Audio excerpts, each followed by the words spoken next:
Adventures of Sonic Episode 54, Robotnikland. What, is it gonna disappear at the end of the episode? I see SA1 isn't the first instance of this name, but this concept should have been there from at least the halfway point of the show. That's basic series escalation. I guess I don't want Robotnik to have a whole country or planet necessarily. I did used to say that made him too much like Bowser to have his own kingdom. And he isn't a good person, so he doesn't really deserve it. But at least have one inhabited city for him, so we always know how his rule is affecting people and what kind of ruler he is, and there's more incentive to take him down. He's not just there for Sonic to bully. Like, having him not rule over anyone but his robots adds nothing. Even with Robotropolis, he just brainwashed Robians who barely spoke, so we didn't see how normal people would feel about his rule and what that would entail. Fleetway did it better. In Sad AM, it might as well have been a ghost town only built for the heroes to sneak around in. We see Scratch and Grounder dressed up as chefs because apparently they're trusted to cook for him. And they plan to surprise Robotnik by cooking him something different when he's had eggs every day for a week. He keeps assuming that his breakfast has eggs in it and he's given hotcakes. He's of course ungrateful because he's not used to it, and it's kind of cringeworthy seeing Scratch falling with red hotcake liquid coming out of his head. It's like it's blood. He then finds out that it's Sonic's birthday from a newspaper. I don't know why they didn't cook him his normal breakfast and cook him hotcakes. Sonic is given a chili dog with a candle on it by some guy, wishing that he had a real party. The villains move around on Eggmobile, and they use a laser to turn people into brainwashed slaves who Egyptian walk out of their city, for lack of a better word. Robotnik wants to lure Sonic to the park, and Sonic assumes Tails wants to surprise him. A rat Mobian gives Sonic a free ticket to Mobius Land, and oh, that was actually Scratch. That was the first time my disguise wasn't paper thin, because he wore a suit covering up his whole body, and his voice was disguised too. Still high-pitched, but he was a rat. I was suspecting that he was a regular Mobian that was working for Robotnik. Sonic is told that he's been lured to Robotnikland, which is a deadly theme park. Impressively, Robotnik hits away Sonic's spin dash with a crowbar or something, getting to one-up him, and Sonic can't spin dash through some bars because of tempered steel, and he can't burrow through the ground because there's concrete below it. So where's all the people in this Robotnikland? I mean, we saw people walk into it. Sonic goes into a pinball machine in ball form, and Sonic and Robotnik turns on traps, including a spinning fan that briefly takes away the edge of Sonic's shoe. But instead of that being a plot point where he can't run because he'll burn his feet, bullshit happens as he's cured of that problem for no good reason, wasting a plot point. Don't have that happen then. Sonic spin dashes on the pinball machine to get a high score, having far more control than you actually have in a pinball machine where the ball just goes wherever, making everyone who played a pinball game very jealous. Why didn't he do this in the first place? Scratch is headed to the pinball machine hitting bumpers, and Sonic makes a flipper hit them away. They should really quit. They have the free will to betray him already. Robotnik throws a tantrum on the floor like a little kid, which honestly feels like an uncharacteristic exaggeration of his childishness Sonic Boom style. There's a balance. Wait, Sonic just jumps out of it? Well, why didn't he do that in the first place the minute it turned deadly? Sonic goes to a safari ship and gets picked up by a giant pink bear robot, and is grabbed by a snake robot in the water. Sonic says that Robotnik must have reprogrammed these robots, rather than assuming Robotnik made them from the start or used a portable roboticizer on regular animals in a safari like I had assumed. By the way, why hasn't Robotnik just told Sonic that Blackbot was a human normally? Like, that would have really upset Sonic if he found out the truth, but Robotnik never tells him. Then Scratch gets scared by an elephant into swimming to the water. They save Sonic so he can save them, and he makes sure the snake ties around them, and they get threatened by all the robots in the lake. Sonic can't be trusted at all as an enemy, and he flinched at what happened to them, so why did he do it then?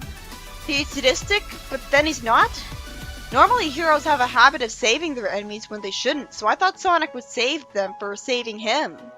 Besides, he uses them to make his life more thrilling because they do traps against him. Wouldn't he save them for that alone? Tails says that he can find Sonic through an underground passage. That two-tailed freak is... Oh, Robotnik calls him a two-tailed freak. What took him so long? It makes sense for a villain. Tails gets inside the park through a convenient hole in the ground, and he's shown an obvious dummy of Sonic which plays a recording of his voice, and somehow Tails falls for it and goes on a roller coaster ride. Robotnik taunts Tails as a holographic giant head, and he shows his face to Sonic on multiple screens at once, reminding me of late Fleetway Robotnik, who's more threatening. Tails' ride is sent towards danger, with his fellow civilians being Professor K9 and the girl from the saloon. Sonic spin dashes to keep them from going into the lava, and conveniently a roller coaster ride was right below them to safely catch the ride. Robotnik taunts them from a camera on the ride, and he stops the ride, trying to shame them about the fact that they assumed, naturally, that he trashed Sonic's ride and kill him. But he didn't, and instead made a giant cake. Idiot. I'm sure there's a problem with it though. But that was a certain death trap. He reveals that he couldn't find any 10-foot candles, so he used 10-foot sticks of dynamite instead. I giggled at that line. I couldn't find any 10-foot candles, so I had to use 10-foot sticks of dynamite instead. Make a wish! That makes the 5th time I laughed at the show ever, and the last time. Tails says that if they don't blow up the candles, they'll be killed. Sonic twists around wheels to let out steam from pipes, and he looks at the ceiling and uses steam pipes as a ladder to the ceiling. Tails says that Sonic plans to use the steam power to blow the candles out. They pad out the candles being blown out for the sake of artificial tension, and Robotnik gets blown up, but no, apparently he's fine, even after he falls to the floor. For some reason, Grounder is happy that Sonic didn't blow out one of the candles and his wish can come true, but then it blows up on him. Again, we were supposed to be afraid of these dynamite sticks? They didn't even injure these guys. Sonic locks them in and takes over what he calls Sonicland, taunting them behind a computer screen. He's being no better than him right now because he's doing the exact same thing he did. All because he has the same opportunity. He traps them in a roller coaster ride, sending them on a Ferris wheel that spins too quickly. As more laser-guided karma, they have to swim away from a robot hippo. They're shot out of a cannon into the pinball machine, with Sonic sending them away with a flipper. And they go into a Sonic head and get threatened by what looks like ghosts. Then the ride lands and they bounce out of it and go into an elevator where they're threatened with a devil briefly out of nowhere. They run around being briefly scared by ghosts. What are they, on a projector? Where'd those come from? Then they're eaten by a metal thing, and Scratch sees his shadow losing its head somehow, and they all run past some automatic axes and fall into a hole onto a ride, and get crushed and bombarded with fire that causes an explosion. The haunted house stuff really went overboard on Retribution, villains or not. Sonic didn't experience any of that.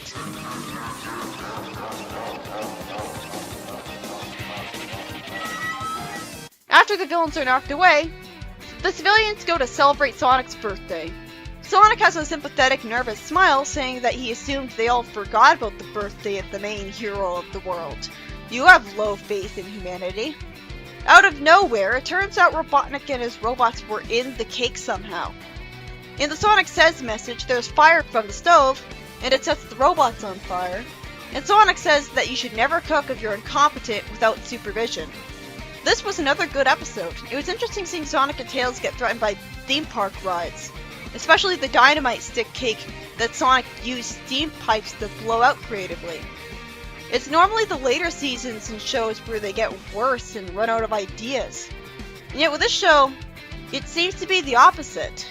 I was impressed that when Scratch used a disguise, even I was tricked by it, because he wore a suit to look like a regular Mobian and his voice wasn't too obvious to me at the time.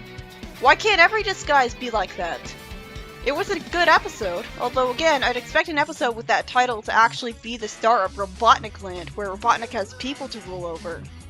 And the villains being tortured in the haunted house went overboard into vindictive padding, since Sonic didn't go through any of that, and I'm not entirely sure how he took over the amusement park so hard to begin with. It felt too easy for him. But it's brilliant that they explain why Sonic can't just leave the park right from the start. Why didn't he leave the pinball table earlier though? Did he stay there intentionally to have thrills?